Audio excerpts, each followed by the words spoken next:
हे मुनियों में श्रेष्ठ अगस्त्य मुनि,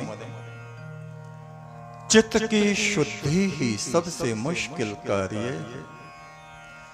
यदि चित्त शुद्ध हो जाए तो ये मनुष्य विज्ञान में प्रविष्ट हो जाता है। ज्ञान और विज्ञान एक एक वस्तु का दर्शन करने लग जाता है। साधना प्रधान होती है।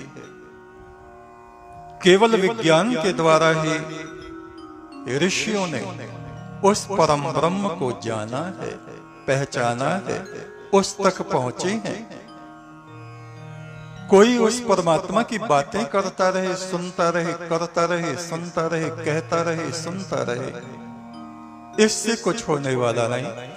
बीज को हाथ में लिए बैठे हैं, कह रहे हैं बीज है, ऐसा है, ऐसा है, ये है, वो है, और उसको जमीन में बोए नहीं। रोज उस बीज की कथा करे, रोज बीज हाथ में रखे। यानी साधना तो हम करें नहीं और केवल चर्चा सुने और कहें, तो वो ऐसा ही है जैसे किसी मूर्ख व्यक्ति ने बीज हाथ में लिया हुआ है, कई बरसों से हाथ में ही है। हथेली पर कौन सा बीज उगता है? हे ऋषि, इस कारण से ज्ञानी मनुष्य भी केवल वार्तालाप को या सुने हुए को ही ज्ञान समझकर संतुष्ट हो जाते हैं। उस ज्ञान के बीज को अपने हृदय की भूमि में बोते नहीं, और जिन्होंने बो दिया उसका अंकुर फूटता है, फिर कल्प वृक्ष बनता है। तस्मात् कर्माणि कुर्वेत बुद्धि युक्तो न त्वकर्मा भवेत् को अपि स्व धर्म त्याग वांस इस तथा। इस कारण जो भी कर्म करे बहुत सोच समझ के करे, स्व धर्म का कभी त्याग ना करे।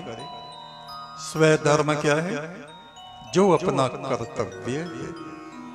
100 बार सोचे तेरा कर्तव्य क्या है। तो गृहस्थ में रहता है तो एक गृहस्थ, श्रेष्ठ गृहस्थ पुरुष का क्या क्या कर्तव्य है। तो एक सैनिक है तो एक सैनिक का कर्तव्य क्या है। तो एक विद्यार्थी है तो एक विद्यार्थी का कर्तव्य क्या है।